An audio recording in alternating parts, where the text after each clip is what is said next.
get a daily reprieve every day, contingent on our maintenance of our spiritual condition, right? So every day we can become a new version, right? You're not the same person that you was last month. You wasn't the same person you was last year, right? Just like a year from now, you won't be the same person.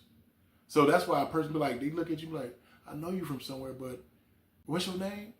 You look like that same person, but the way you act is totally different because we are working on becoming better people, right? And that's all because of recovery for me, right? People love who I am today. Some don't. Hey, it is what it is, right? Because I work my best not to harm nobody. So it's like, what Cat Williams say, if you ain't got 2 or 3 haters, you need to find 2 or 3 more by the summer, right? Because if ain't nobody hating on you, guess what's happening? You ain't doing something right. So just keep on doing something right. Forget the haters, man. We're going to keep on doing what we're doing. Page 84, interaction. Love and tolerance is our code, right? We have ceased fighting anything or anyone, even alcohol. This is something I'm working on today, right? Like I said before in the earlier part of the video, it's easy for me to have patience and tolerance with people that's in recovery, right? Because I know what we go through, right? It's understandable, right? My family and my close friends, patience and tolerance because people go through things, right? But people that I don't care about that much or people I just met, it's hard for me to have some patience and tolerance. And anybody that knows me, like, if I see a red flag, per se, I'm bouncing, right? But I'm learning how to be, like, open with people and understanding instead of, like, just judgmental of them, right? Because I remember when people used to judge me, right? So I'm working on that, too, as well. But I'm not fighting. I cease fighting, though. I'm not going back and forth with you, right? So one of the members, I was at a meeting today, and he told me, hey, I told him what I was working on. It just goes along what I'm talking about. He was like, yeah, when it's like a tug of war, you ain't got to pull. You can just let go. So today, I don't tug of war with people. I just let go, right? And let God take care of the rest. That's where we at. We growing, right? We're growing inside. We growing emotionally. We're growing spiritually. And we're growing physically, right? We're going to keep it going. Page 83, promises. We will not regret the past nor wish to shut the door on it, right? We do not compete with who we were. We grow from it, right? I'm not competing with who I was, right? I'm just working to get better each and every day.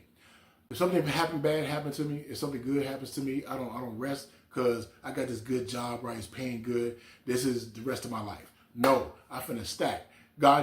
It just levels to this thing, right? So each level that I go through, I'm learning something on the way up, right? You know what I mean? I stay humble and keep on working, learning new skills, learning new tasks, reading, studying. I'm working to get my CRSS so I can be certified, right? So all these type of things that I grow from everything that happens in my life, good, bad, or indifferent. I use it to motivate me, especially when negative things happen.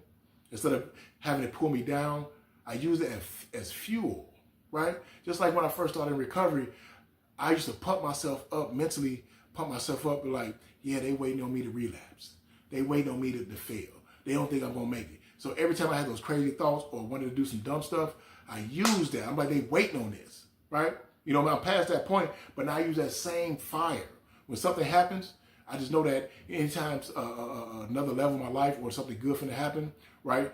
God finna take me to a next level.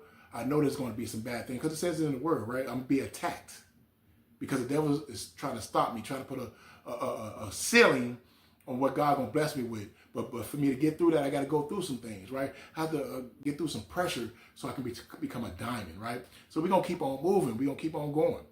The recovery mindset, right?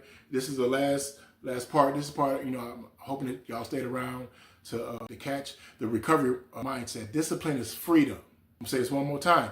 Discipline is freedom. Just like Michael Jordan had discipline to go into the gym 2 hours early before everybody else, right? He had a discipline to stay after everybody else. He played in practice just like he played in the game, right? That's what made him great. And most people don't want to do that. They want the success, but they don't want to put the work in. And he had discipline to do it, right? That's why I love that mindset. Kobe had the same mindset, right? For all the Kobe fans out there, right? I love Kobe too as well, R.I.P., right? But we have to, continue to have discipline so we can get freedom. For people that are out there that want to rekindle the relationship with all their family, right? You have to keep on doing what you're doing, and one day it's going to happen, right? You'll be amazed before you halfway even done, right? People that's out there like myself that want financial freedom So I can just not take care of me, but my family members and also other people. I got to, keep some discipline in what I'm doing, right? Whatever it is, got to stick to that blueprint because we're working to build a building, right? We're going to page 68.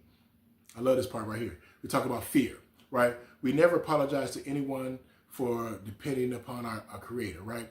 We can laugh at those who think spirituality the way of weakness.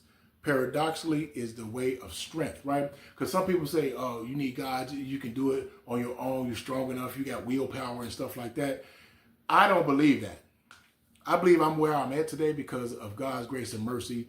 And I'm not, ashamed to say that, you know what I mean? I know God got me here for a reason, and I know why God saved me.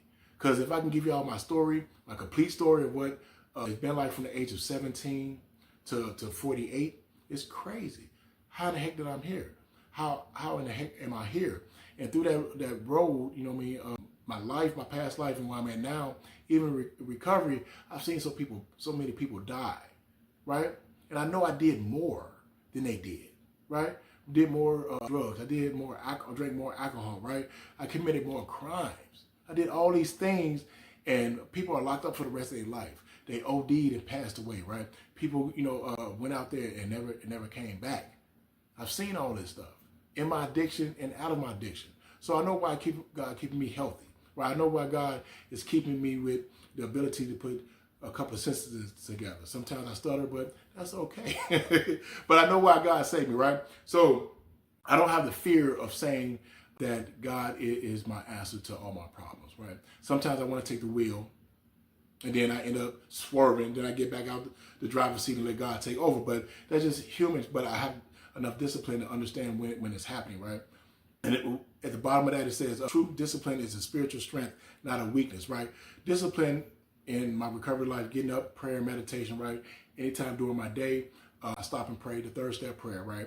You know what I mean? Whatever prayer that you like, right? This is serenity prayer is always a go-to, right? Knowing that God has control over everything. And it's not a weakness, it's a strength because God has all power, right? I'm nothing without God, right? I have no power.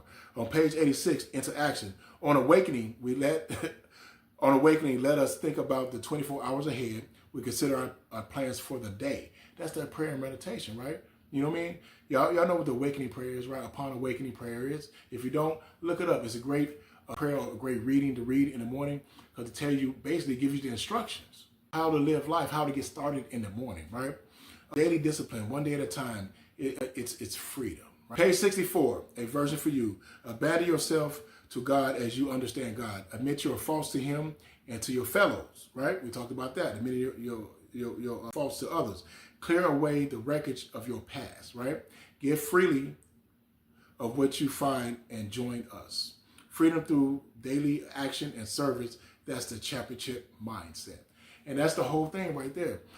Trust God, clean house, help others. It's really simple, right? Because once God, got us away from the drink and the drug, right?